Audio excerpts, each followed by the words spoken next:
बदलता रहेगा मौसम तो प्रतिपल, रखना थाम कर अंतर्निहित बल।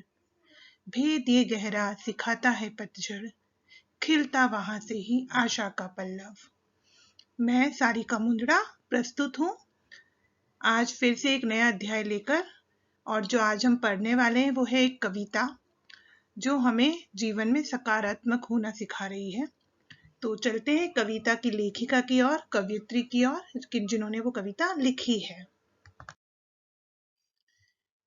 इस कविता की कवयित्री हैं जया जादवानी जी। और जैसा कि आप इनका परिचय यहाँ पर देख ही सकते हैं कि इनका जन्म कब हुआ और कहाँ हुआ, और इन्होंने किन क्षेत्रों में लेखन कार्य किया है। तो इन्होंने उपन्यास लिखे हैं, कई कविताएं लिखी हैं, इनके कहानी संग्रह आ चुके हैं। उनके सबके नाम आप यहाँ पर देख सकते हैं। सम्मान भी इनको मिल चुके हैं काफी साहित्य के क्षेत्र में। और आज जो हम इनकी कविता पढ़ने वाले हैं वो कविता है कि यह सबसे कठिन समय नहीं।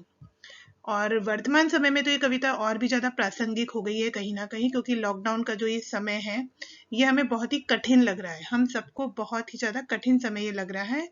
तो अगर हम आज इसको इस दृष्टि से इस कविता को पढ़ें तो हमें ये कविता और भी ज्यादा अर्थ प्रदान करने वाली महसूस होती है कहीं ना कहीं। तो चलते हैं कविता की ओर कि यह सबसे कठिन समय नहीं। नहीं, यह सबसे कठिन समय नहीं। अभी भी दबा है चिड़िया की चोंच में तिनका, और वो उड़ने की तैयारी में है। अभी भी झड़ती हुई पत्ती थामने को बैठा है हाथ एक। क्या कहना चाहती है कवियत्री इन पंक्तियों के द्वारा? कि अभी भी जो ये सारी क्रियाएं हैं, सारे कार्य हैं, वो हो रहे हैं। चिड़िया की चोंच में तिनका अर्थात एक आशा का प्रतीक है कि अभी जब एक छोटे से जीव ने भी हार नहीं मानी है, हम उसको देखते हैं कि वो तिनका क्यों लेती है। चिड़िया तिनके से अपना घोंसला बनाती है, अपना घर बनाती है, वहां पर अपने बच्चों का वो ध्यान रखती है, उनके लिए खाने पानी का संचय करती है। तो और इसी तरीके से जो मनुष्य है, अगर हम चिड़िया को छोड़कर हम मनुष्य की ओर भी दृष्टि देखें तो क्या उसने अपने कार्य करने छोड़ दिए हैं? चाहे ये लॉकडाउन का समय है, लेकिन सबने कुछ ना कुछ तरीके निकाले हैं, ढूंढे हैं, और वो बढ़ रहे हैं उस ओर। तो कवियत्री यही कहना चाहती है कि कठिन समय वो होगा जब हम लोग अपना कार्य करना ही बंद कर दें। हम सारे लोग हम इतने उदास हो जाएं, इतने हताश हो जाएं, इतने निराश हो जाएं कि हम किसी कार्य के लिए उठे ही ना। वो सबसे कठिन समय होगा। तो चिड़िया की चोंच में तिनका और उड़ने की तैयारी, ये जो दोनों यहाँ पे शब्द हैं, ये कहीं ना कहीं आशा की ओर हमारी दृष्टि प्रदान करते हैं, कि आशा की ओर संकेत करते हैं। फिर लिखी है कविता की पंक्ति जो अगली, कि अभी भी झड़ती हुई पत्ती थामने को बैठा है हाथ एक। झड़ती हुई पत्ती मतलब यहाँ पे आप देख सकते हैं कि कोई व्यक्ति अगर हताश है, निराश है, उदास है, तो कोई ना कोई उसके जीवन में होता है जो उसको संबल प्रदान करता है, उसमें आशा का संचार करता है।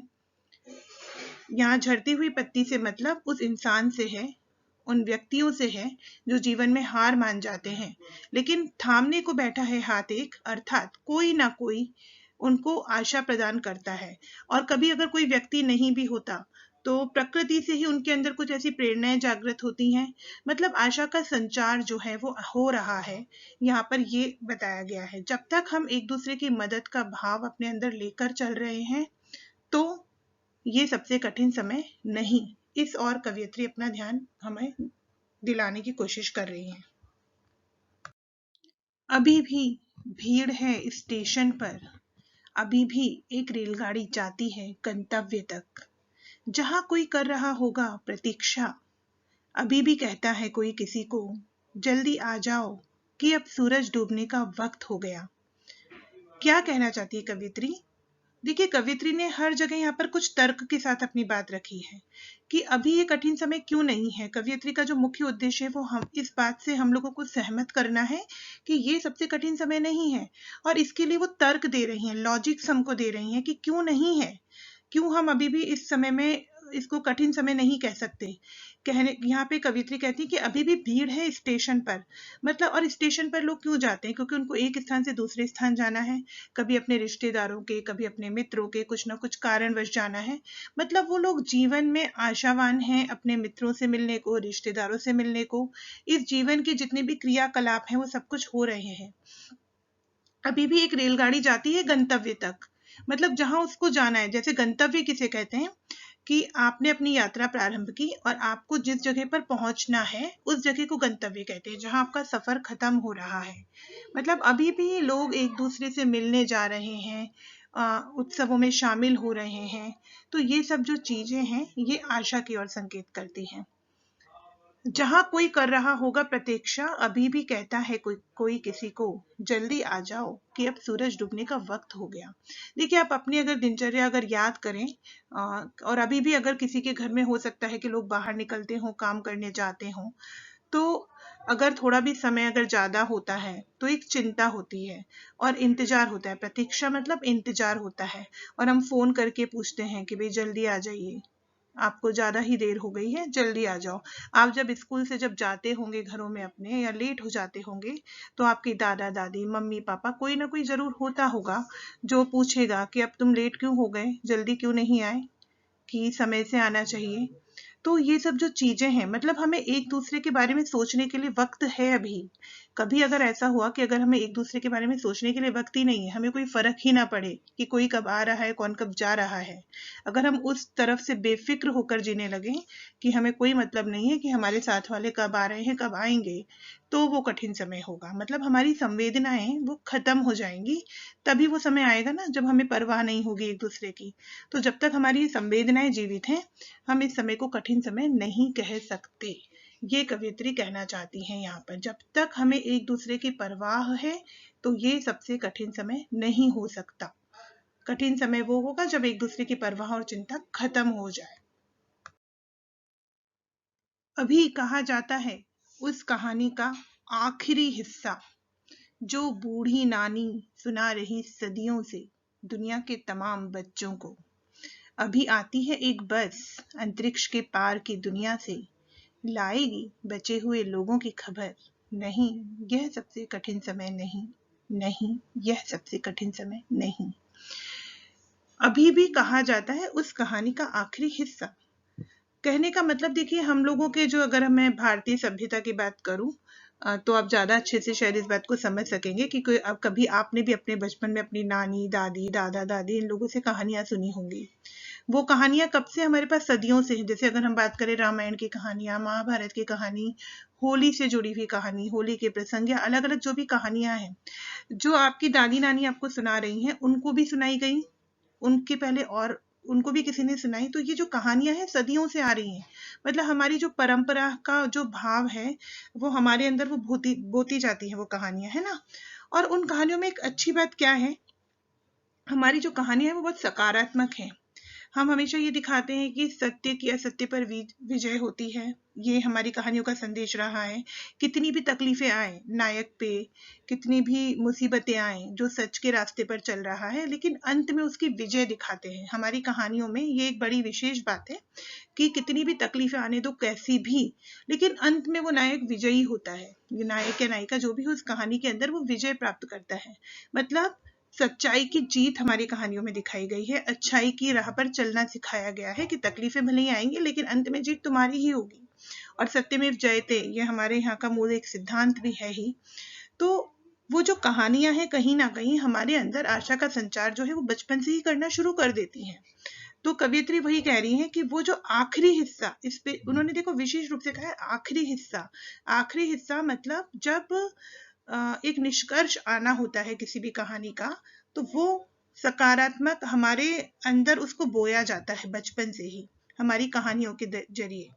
तो कवियत्री यही कह रही है कि अभी भी ऐसा हो रहा है। मतलब हमारे जो हम जो हैं वो हम सकारात्मक हैं कहीं ना कहीं, और ये हमारे लिए सबसे कठिन समय नहीं होगा। वो कहानियां भी हमारे अंदर वो चीज बोती हैं। तो ये अभी सबसे कठिन समय नहीं है। जब ये कहानियों का आखिरी हिस्सा सुनाना अगर बंद होने लगेगा कल को, तो कठिन समय शुरुआत हो सकती है, क्योंकि फिर हम सकारात्मक शायद ना रहे। बचपन में जो गुण डाले जाते हैं कहीं ना कहीं वो आगे तक हमारे भीतर रहते हैं।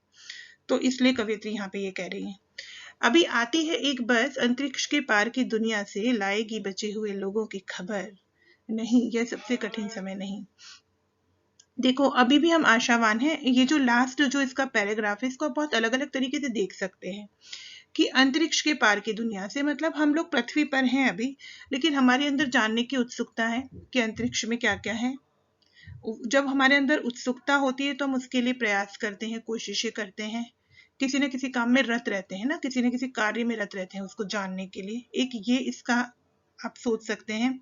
दूसरा यहाँ पर यह है कि जब अगर कोई भी हादसा होता है, हमें तकलीफ होती है, कोई भी दुर्घटना होती है तो हर कोई तकलीफ में आता है कि ये क्यों हुआ, लेकिन फिर भी हम ये कोशिश करते हैं कि जो बच गया है, जो बच रहा है, उसको वापस कैसे ठीक किया जाए, हम लोग फिर उस और देखने की कोशिश करने लगते हैं।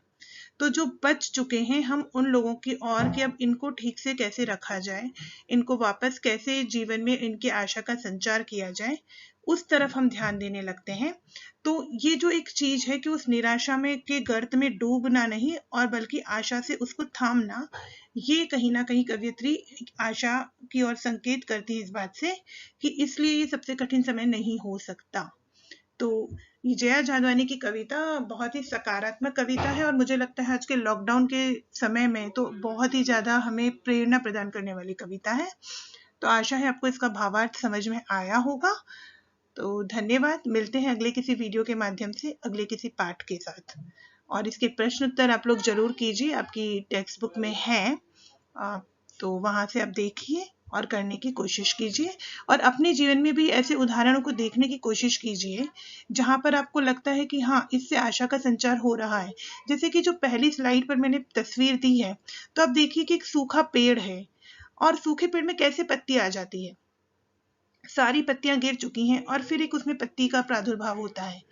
तो कहीं ना कहीं हमारा जो अंतर का बल है, जो हमारी हिम्मत है, वही हमारे काम आती है। तो एक पेड़ भी हमें प्रकृति में यही दिखाता है कि देखिए एक समय पर मेरे सारे पत्ते झड़ जाते हैं लेकिन मैं फिर से खिल उठता हूँ। तो ये आशा का संचार हमें हमें हमारी प्रकृति सिखाती है। तो आशावान रहिए और अपना ध्यान रखिए। धन्यवाद।